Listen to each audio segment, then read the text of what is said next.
ओम नमो भगवते वासुदेवाय। ओम बृहस्पति देवाय नमः। स्वागत है आपका हमारे चैनल पर।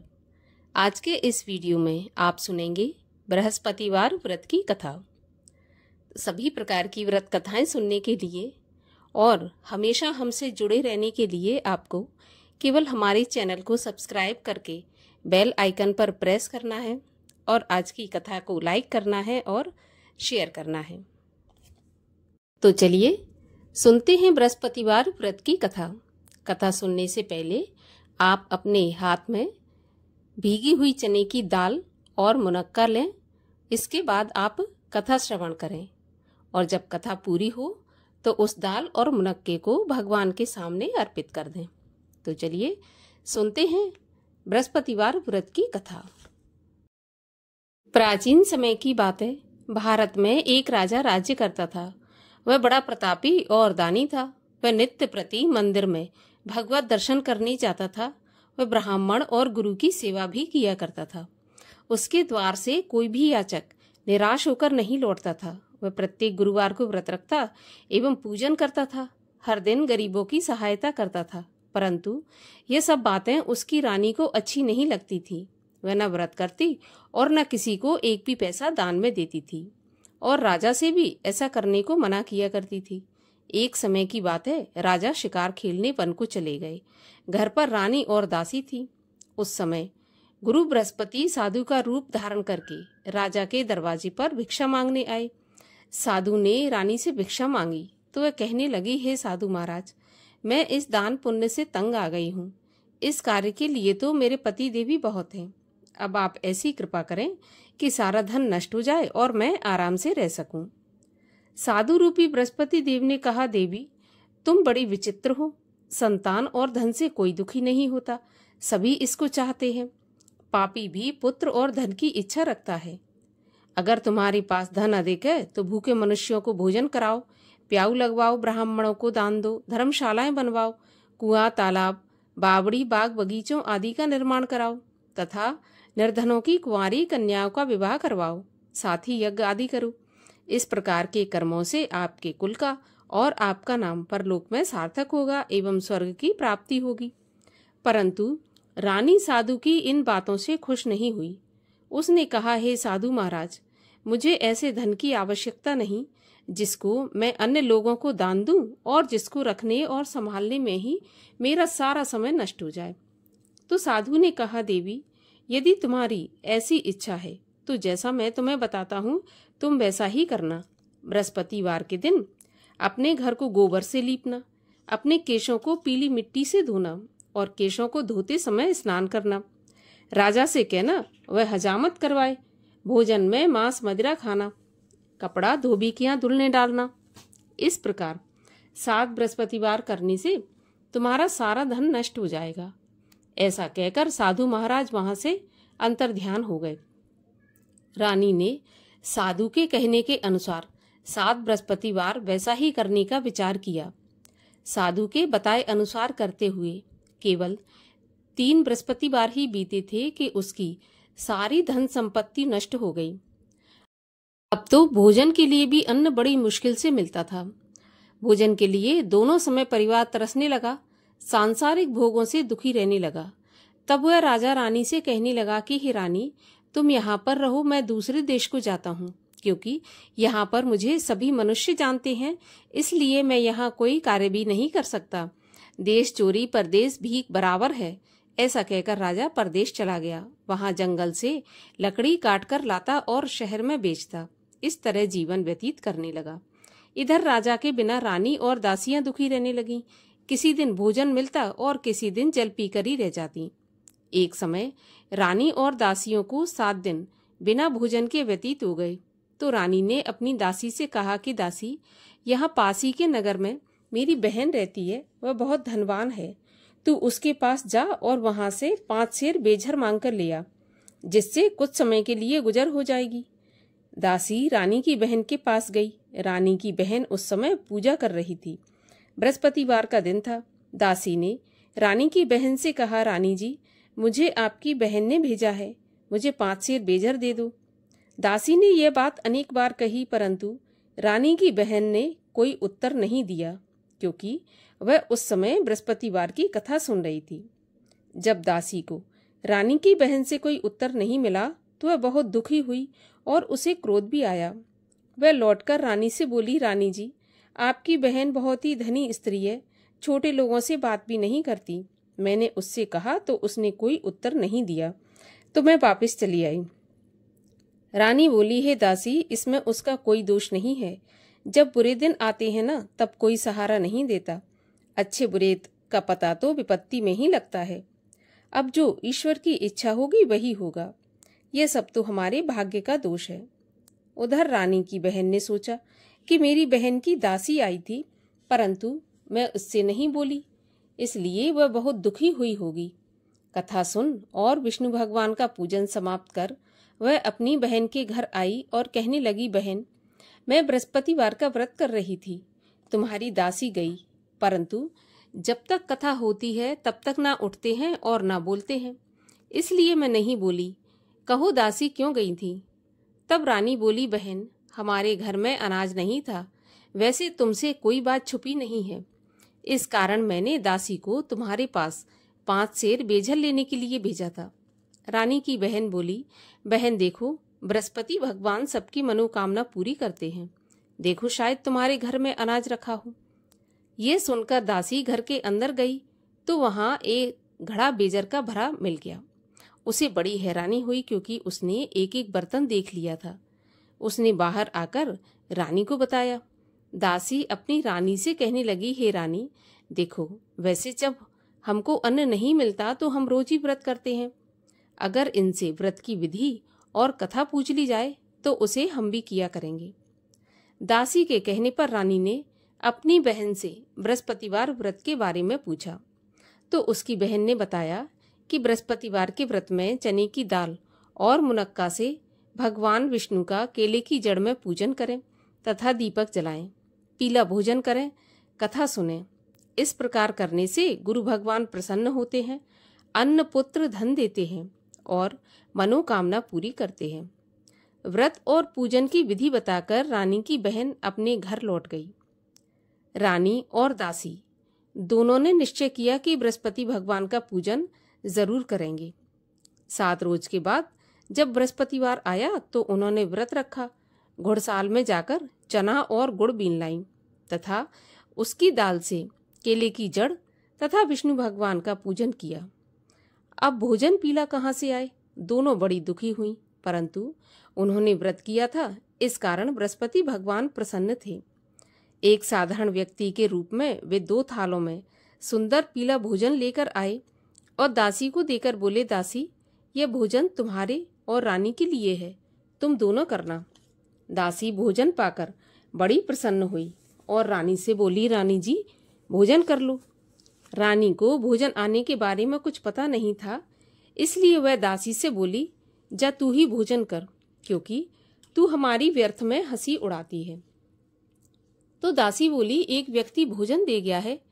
तो रानी कहने लगी, वह भोजन तेरे लिए दे गया है तो तू ही कर। दासी ने कहा, वह व्यक्ति हम दोनों के लिए 2 थालों में भोजन दे के गया है, इसलिए मैं और आप दोनों ही साथ साथ भोजन करेंगी। दोनों ने गुरु भगवान को नमस्कार करके भोजन प्रारंभ किया। उसके बाद से वे प्रत्येक बृहस्पतिवार को गुरु भगवान का व्रत और पूजन करने लगी। बृहस्पति भगवान की कृपा से उनके पास धन हो गया, परंतु रानी फिर पहले की तरह आलस करने लगी। तब दासी बोली, देखो रानी, तुम पहले भी इस प्रकार आलस करती थी, धन के रखने में तुम्हें कष्ट होता था, इस कारण तुम्हारा सारा धन नष्ट हो गया था। अब गुरु भगवान की कृपा से धन मिला है तो फिर तुम्हें आलस होता है। बड़ी मुसीबतों के बाद हमने यह धन पाया है, इसलिए हमें दान पुण्य करना चाहिए, भूखे मनुष्यों को भोजन कराना चाहिए, प्याऊ लगवाओ, ब्राह्मणों को दान दो, कुआं तालाब बावड़ी आदि का निर्माण करवाओ, मंदिर पाठशाला बनवाकर दान दो, कुंवारी कन्याओं का विवाह कराओ और धन को शुभ कार्यों में खर्च करो, जिससे तुम्हारे कुल का यश बढ़े तथा स्वर्ग प्राप्त हो और पितृ प्रसन्न हो। दासी की बात मानकर रानी ने इसी प्रकार के कर्म करने प्रारंभ किए। अब उसका काफी यश फैलने लगा। एक दिन रानी और दासी आपस में विचार करने लगी कि न जाने राजा किस दशा में होंगे। उनकी कोई खोज खबर नहीं है। गुरु भगवान से उन्होंने प्रार्थना की और भगवान ने रात्रि में राजा को स्वप्न में कहा कि हे राजा उठ, तेरी रानी तुझको याद करती है, अब अपने देश को लौट जा। राजा प्रातःकाल उठा। वह विचार करने लगा कि स्त्री जाति तो खाने और पहनने की ही साथी होती है, पर भगवान की आज्ञा मानकर वह अपने नगर को चलने के लिए तैयार हुआ। जब राजा परदेश गया तो परदेश में बहुत दुखी रहने लगा। प्रतिदिन जंगल से लकड़ी बीनकर लाता और उसे शहर में बेचकर अपने दुखी जीवन को बड़ी कठिनता से व्यतीत करता था। एक दिन राजा दुखी होकर अपनी पुरानी बातों को याद करके रोने लगा। उस जंगल में बृहस्पति देव एक साधु का रूप धारण करके आए और राजा के पास आकर बोले, हे लकड़हारे, तुम इस सुनसान जंगल में किस चिंता में बैठे हो, मुझे बताओ।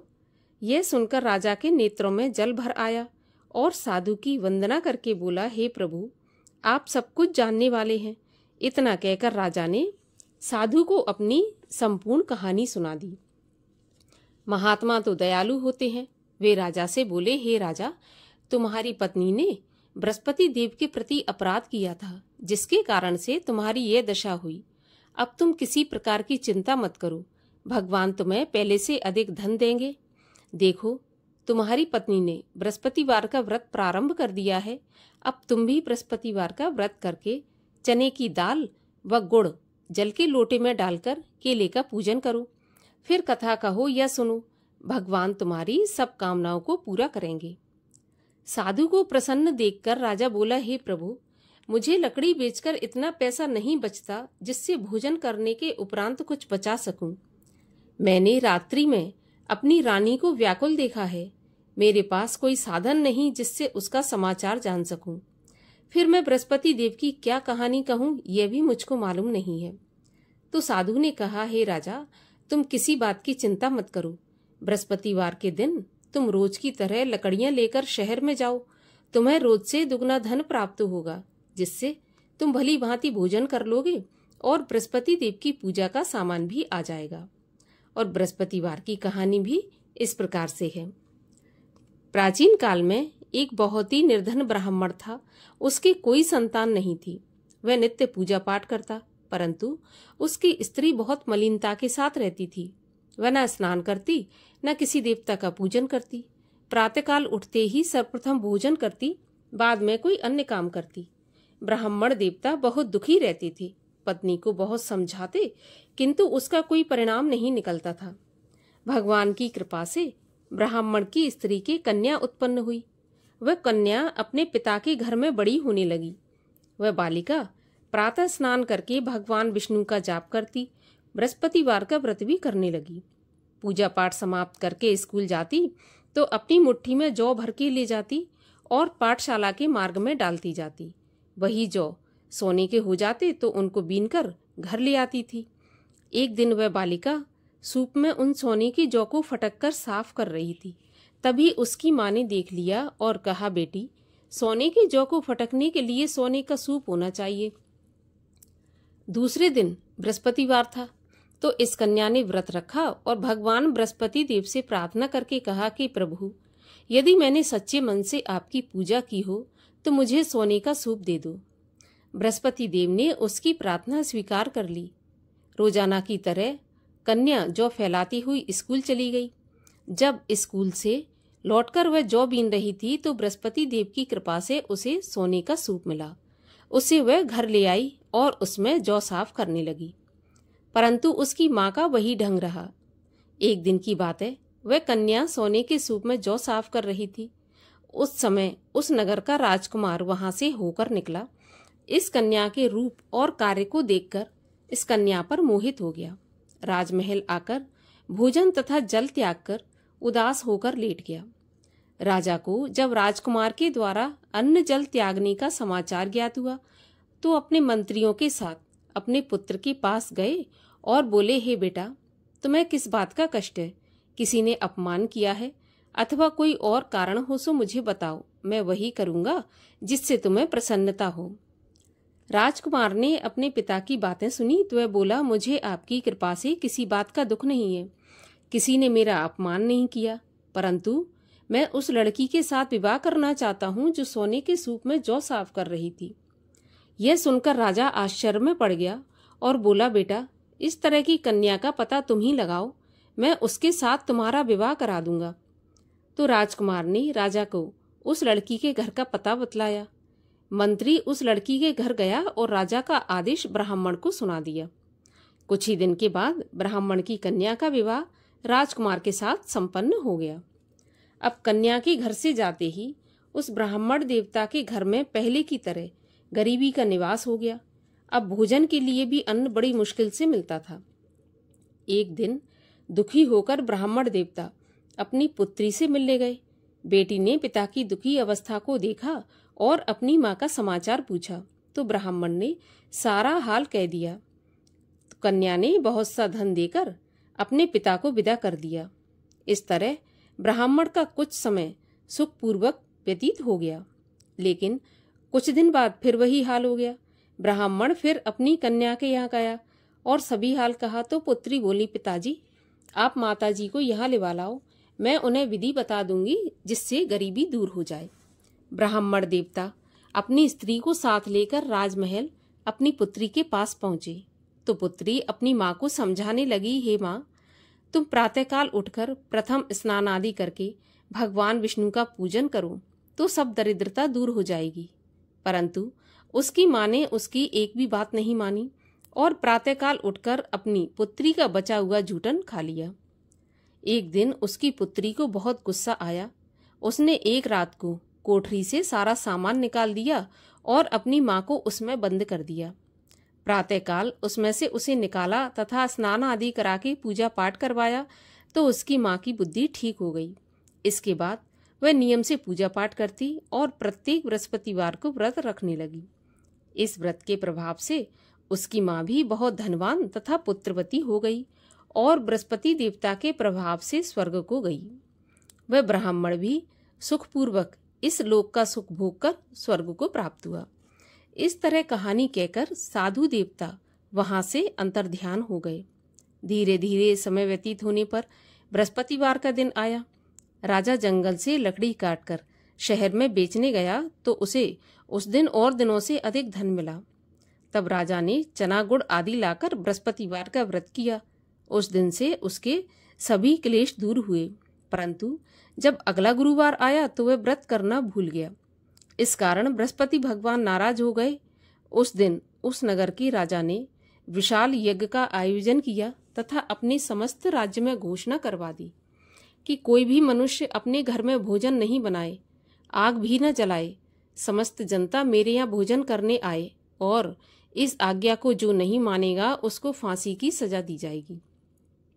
राजा की आज्ञा के अनुसार राज्य के सभी वासी राजा के भोज में सम्मिलित हुए, लेकिन लकड़हारा कुछ देर से पहुंचा, इसलिए राजा उसको अपने साथ महल में ले गए।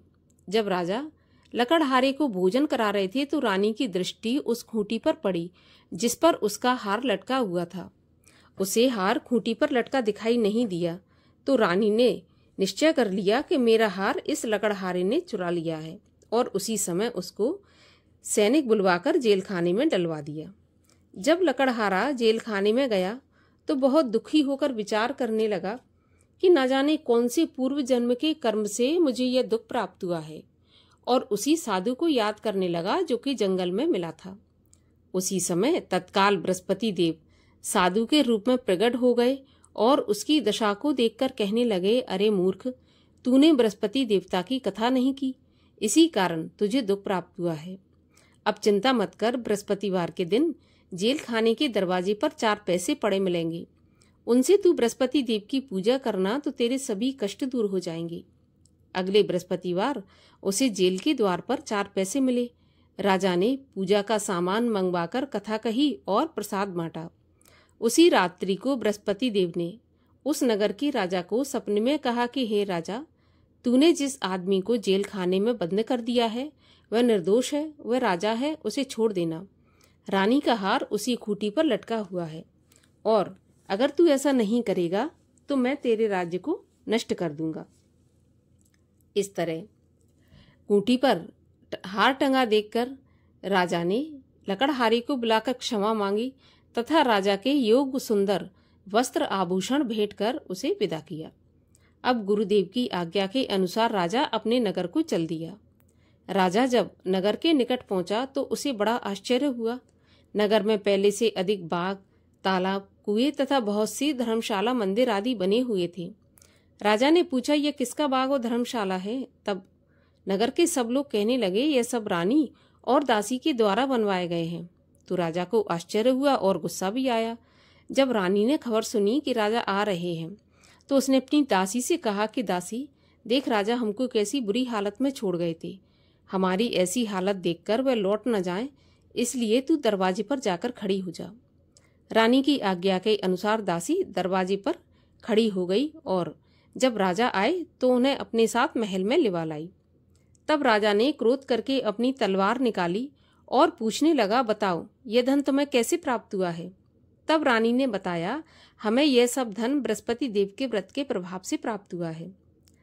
अब राजा ने निश्चय किया कि 7 दिन बाद तो सभी बृहस्पति देव का पूजन करते हैं, परंतु मैं रोजाना दिन में 3 बार कथा कहा करूंगा और रोज व्रत किया करूंगा। अब हर समय राजा के दुपट्टे में चने की दाल बंधी रहती तथा दिन में 3 बार कथा कहता। एक दिन राजा ने विचार किया कि चलो अपनी बहन के यहाँ हो आऊं।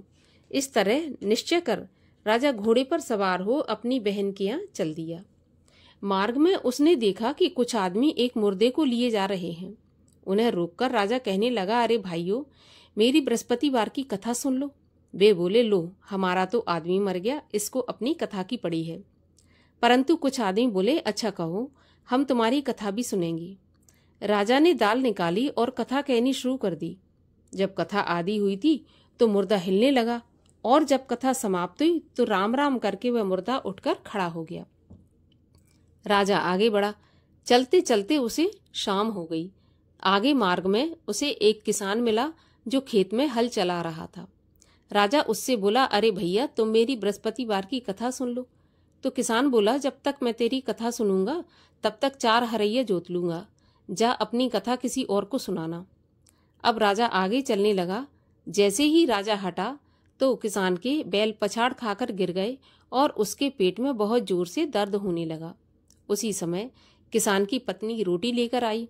उसने जब यह देखा तो अपने पुत्र से सारा हाल पूछा और बेटे ने सभी हाल बता दिया। तो बुढ़िया दौड़ी दौड़ी उस घुड़सवार के पास गई और उससे बोली, मैं तेरी कथा सुनूंगी, तू अपनी कथा मेरे खेत पे चलकर ही कहना।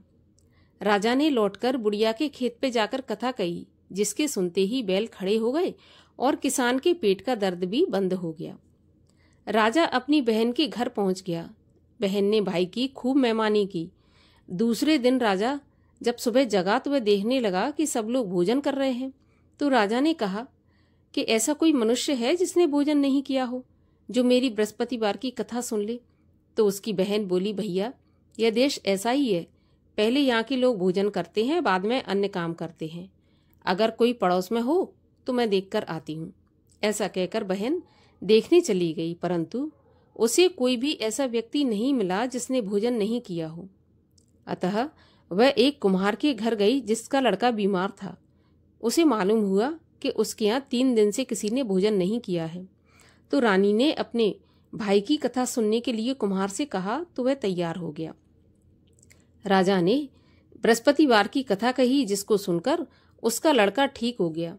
अब तो राजा की प्रशंसा होने लगी। एक दिन राजा ने अपनी बहन से कहा कि बहन, हम अपने घर को जाएंगे, तुम भी तैयार हो जाओ। तो राजा की बहन ने अपनी सास से कहा। सास ने कहा, हाँ चली जा, परंतु अपने लड़कों को मत ले जाना, क्योंकि तेरे भाई के तो कोई संतान है नहीं। बहन बोली, भैया मैं तो चलूंगी, पर कोई बालक नहीं जाएगा। राजा बोला, जब कोई बालक नहीं चलेगा तो तुम क्या करोगी? बड़े दुखी मन से राजा अपने नगर को लौट आया। राजा ने अपनी रानी से कहा, हम निर्वंशी राजा हैं, हमारा मुंह देखने का भी धर्म नहीं है, और बिना भोजन आदि किए शैया पर लेट गया। तब रानी बोली, हे प्रभु, बृहस्पति देव ने हमें सब कुछ दिया है, तो वे संतान भी हमें अवश्य देंगे। उसी रात को बृहस्पति देव ने राजा को सपने में कहा कि राजा, उठ, सभी सोच त्याग दे, तेरी रानी गर्भवती है। यह जानकर राजा को बड़ी खुशी हुई। 9वें महीने रानी के गर्भ से एक सुंदर पुत्र पैदा हुआ। तब राजा बोला, हे रानी, स्त्री बिना भोजन के रह सकती है, परंतु बिना कहे नहीं रह सकती। जब मेरी बहन आए ना तो तुम मुझसे कुछ कहना मत। तो रानी ने सुनकर हाँ कर दी। जब राजा की बहन ने यह शुभ समाचार सुना तो बहुत खुश हुई तथा बधाई लेकर अपने भाई के यहाँ आई। तभी रानी ने कहा, घोड़ा चढ़ाकर नहीं आई, गधा चढ़ी आई। राजा की बहन बोली, भाभी, मैं इस प्रकार नहीं कहती तो तुम्हें औलाद कैसे मिलती। बृहस्पति देव ऐसे ही है, जैसी जिसके मन में कामना है सभी को पूर्ण करते हैं। जो सद्भावना पूर्वक बृहस्पतिवार का व्रत करता है एवं कथा पढ़ता है अथवा सुनता है और दूसरों को सुनाता है, बृहस्पति देव उसकी सभी मनोकामना पूरी करते हैं। भगवान बृहस्पति देव उनकी सदैव रक्षा करते हैं। जो संसार में सद्भावना से गुरुदेव का पूजन एवं व्रत सच्चे हृदय से करते हैं, उनकी सभी मनोकामनाएं पूर्ण होती हैं। जैसी सच्ची भावना से रानी और राजा ने बृहस्पति देव की कथा का गुणगान किया तो उनकी सभी इच्छाएं बृहस्पति देव ने पूर्ण की थी। इसलिए सबको कथा सुनने के बाद प्रसाद लेकर जाना चाहिए और हृदय से मनन करते हुए जयकारा बोलना चाहिए। भगवान बृहस्पति देव की आरती। ओम जय बृहस्पति देवा, स्वामी जय बृहस्पति देवा। छिन्न छिन्न भोग लगाऊं, कदली फल मेवा। ओम जय बृहस्पति देवा, तुम पूरन परमात्मा, तुम अंतर्यामी, जगत पिता जगदीश्वर, तुम सबके स्वामी। ओम जय बृहस्पति देवा। चरणामृत निज निर्मल, सब पातक हरता, सकल मनोरथ दायक, कृपा करो भरता। ओम जय बृहस्पति देवा, तन मन धन अर्पण कर, जो जन शरण पड़े, प्रभु प्रकट तब होकर, आकर द्वार खड़े। ओम जय बृहस्पति देवा। दीन दयाल दयानिधि, भक्तन हितकारी, पाप दोष सब हरता, भव बंधन हारी। ओम जय बृहस्पति देवा। सकल मनोरथ दायक, सब संशय हार्यो, विषय विकार मिटाओ, संतन सुखकारी। ओम जय बृहस्पति देवा। जो कोई आरती प्रभु की, प्रेम सहित गावे, ज्येष्ठानंद आनंद कर, सो निश्चय पावे। ओम जय बृहस्पति देवा। बोलिए विष्णु भगवान की जय, बोलिए बृहस्पति देव की जय।